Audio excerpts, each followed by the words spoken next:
baaxul mu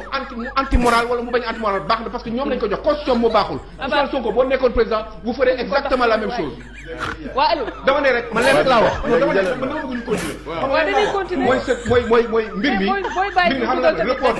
il le fallait ce report xam nga lu tax je pense que non mais dafa ma kii je vais voir mais dama ne rek dama ne report non wax nga dëgg bismillahi rahmani rahim alhamdulilah rabbil alamin léegi ni jaay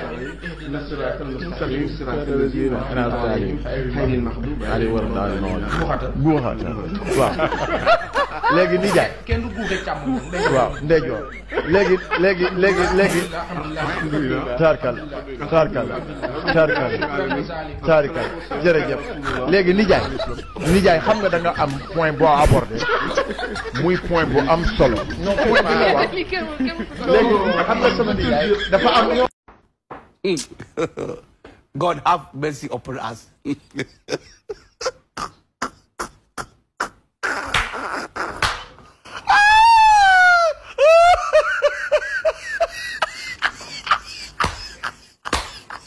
No.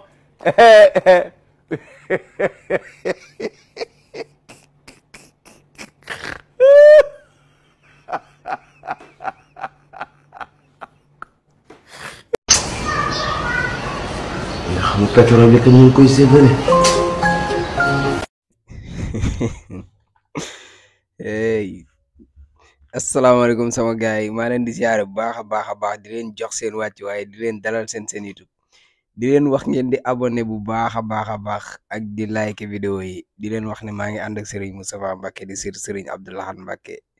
di ñaankat boobu nga xam ne macha allah lépp lu jëm ci wàllu ngóore yàlla da ko cee defal tawfeex ku rëy ku ci am jafe-jafe rek jokkoo ak moom mais day ñaan tamit day li si xaar gars yi nu mu tuddati Aliou Sow mi instant bi da ngeen ko war a kii conseil mu ut seen YouTube quoi parce que pour l'instant nii fenn nga ñu doon amee di fa toog di wax loola neex mooy Walfadjri comme yàlla dogal na ne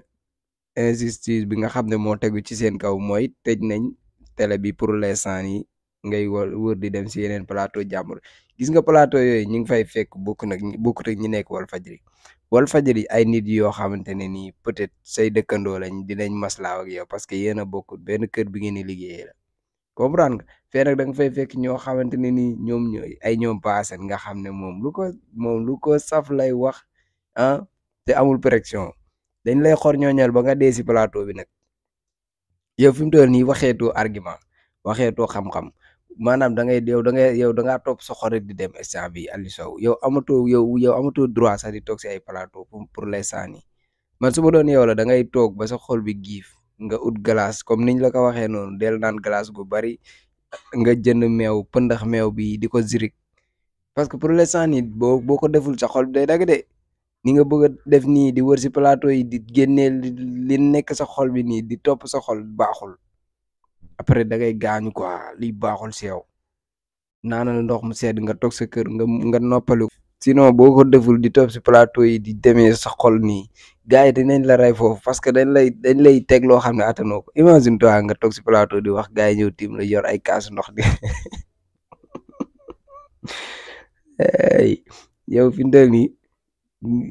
maanaam daal da ngaa war a xaaral tuuti muñal tuuti quoi ni nga bëgg a continuer nii nag di nga gaañ sa bopp yow koo xam ne ba nga ko dalee xeex ba léegi mënoo si moom dara da nga koy xeex muy gën a avancé nga ne yow Macky Sall Ousmane Sonko même bu jëloon nguur gi lii di Macky Sall di def moom mooy continuer non yow Aliou Sow da ngay xaru quoi moytul sa bopp ni ngay dundee baaxul de da nga yow xol ngay demee si lépp xol ngay demee yow en ngay demee te loolu baaxul del demee argument del teg lu leer si table ji quoi soo ko mënul nga moytu ñoom passé ñi gën a ëpp leen xam-xam te dañ laa gën a xoromu ëpp la bayre maanaam ba noppi ñoom dara safu leen dañ lay xor ñooñal si plateau yi fii ba nga xeex fi nag balaa ñoo egg foofu nag bàyyil plateau yi nga muñ tuuti nga noppali ko reculer tuuti il faut reculer pour mieux sauter arrièreal tuuti bul topp sa xol ay gaañu de Et le manifestant disait que moi je rentrais juste chez moi, je manifestais même pas, et un policier a donné un coup de poing en rentrant dans le fourgon à ce jeune homme qui avait absolument rien fait et pas mérité ça. Et donc je filmais la scène et j'ai dit mais ça c'est une violence inacceptable. Et à ce moment-là, il y a le supérieur du policier qui avait violenté le manifestant qui m'a appelé, qui m'a dit de venir. Donc moi je suis venu le voir et il m'a dit faut pas publier ça.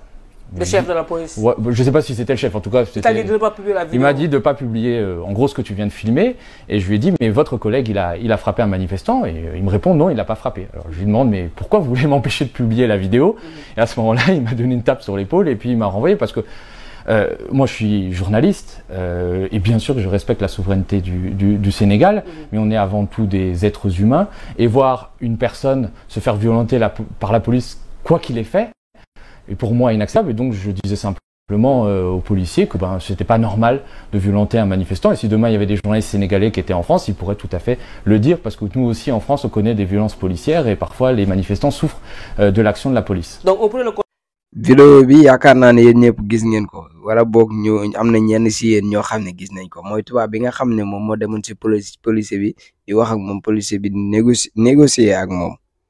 ndaxte dafa am ndeket dégg ngeen li mu wax nee na dafa am benn manifestant bu mu doon dóor tubaab bi filmer ko ba pare ne ko pourquoi nga koy dóor parce que kii mérité wul lii nii mu woo ko ba mu ñëw mu naan ko bul publier affaire bi yéen a ngi dégg tubaab bi moom moo waxal boppam avec ça ngeen bëgg ñu respecté ñu quoi xam nga yow le fait que nga woo tubaab bi di ko wax ne ko bu mu publier lii rek ça veut dire que li nga def jaaduwul kon. parce que bu doon la jaadu la doo ko wax ne ko bu ko publier te ñii duñu ay sénégalais ay français lañ yaa ngi dégg moomoo leen ñoom moom seen bopp dañoo am seen liberté de vidéo bi ngay wax bul ko publier xam nga ne publier na ko te avant sax nga koy wax yow bul ko publier am na keneen ku leen vidéo publier ko vidéo bi yaakaar naa ne gis ngeen ko yéen ñëpp vidéo boobu moo gën a siiw sax vidéo bi tubaab bi yor parce que ñun boobu gisaguñu ko mais lii day wane ne carrément maanaam da ngay suufeel sa bopp quoi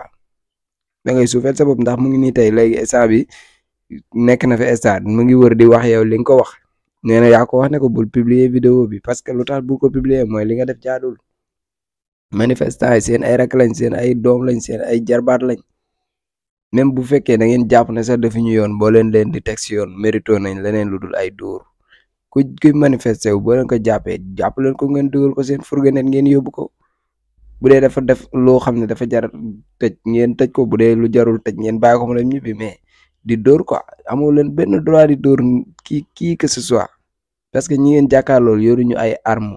xeer lañu yor kese boo leen sànnee benn lacrymogène ñu tasaaroo dugg si biir ko ji ñooñu defuñu lu jar dóor kon tey gis ngeen bu doon ku def jëf ju mel noonu ñu sanctionné la kon loolu léegi mu jeex fi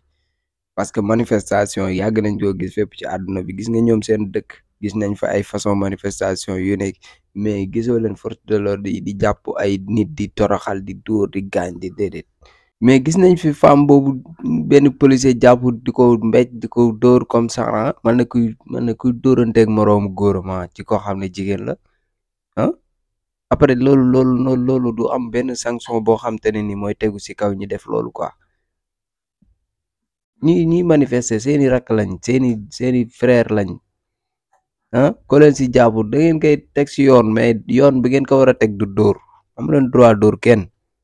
voilà après mooy waral yu mel nii rek ñoom léegi duñu respecté quoi parce que mu ngi dem si plateau yi nekk fii ci Sénégal di wax li nga ko wax yow mu ngi koy waxaat te day demaat dëkkam continuer di ko fa waxaat comme ça il faut que ñu xoolaat suñu bopp quoi te xam ne ñun ñoo bokk ndey ñoo bokk baay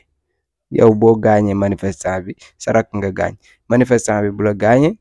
frère am la gaañ parce que gis naa fi benn vidéo benn policier bu ay boy te di ko xaañ ay xeer di ko yooyu boo koy gis sax da ngay tiit quoi dañuy mel ne nekkatuñu Sénégal ñun ñëpp ñoo bokk ndey bokk baay ba pare di rayante suñu biir comme ça ndax lan benn Macky Sall comme ça Macky Sall war na jar loolu quoi nguuram jeex mu continuer bëgg a noot askan bi ngeen koy jaay ngeen koy dooleel ci loolu noonu quoi mais tamit revient sur terre quand même. Je m'adresse singulièrement à cette jeunesse, prise en étau, angoissée par un avenir sans horizon. miné par le chômage et la honte de ne pouvoir se réaliser et aider ses parents. Englouti dans les océans et le désert, à la recherche désespérée d'un hypothétique ailleurs meilleur. À cette jeunesse, je rappelle ce qui nous lie, parce que tout le monde sait qu'il y a un lien particulier entre nous et la jeunesse. Ce qui nous lie, c'est l'idéal d'une société juste, dont les ressources et les richesses seront partagées équitablement et où toutes les chances seront égales. Aux frères et sœurs africains, l'heure de notre révolution a sonné. N'acceptons plus ces petits présidents comploteurs, toujours à la solde de quelqu'un mais jamais au service de leur peuple. Partout en Afrique doit souffler un vent nouveau de liberté, de démocratie, de souveraineté. Le 21e siècle doit être africain et siffler le réveil du phénix endormi depuis trop longtemps.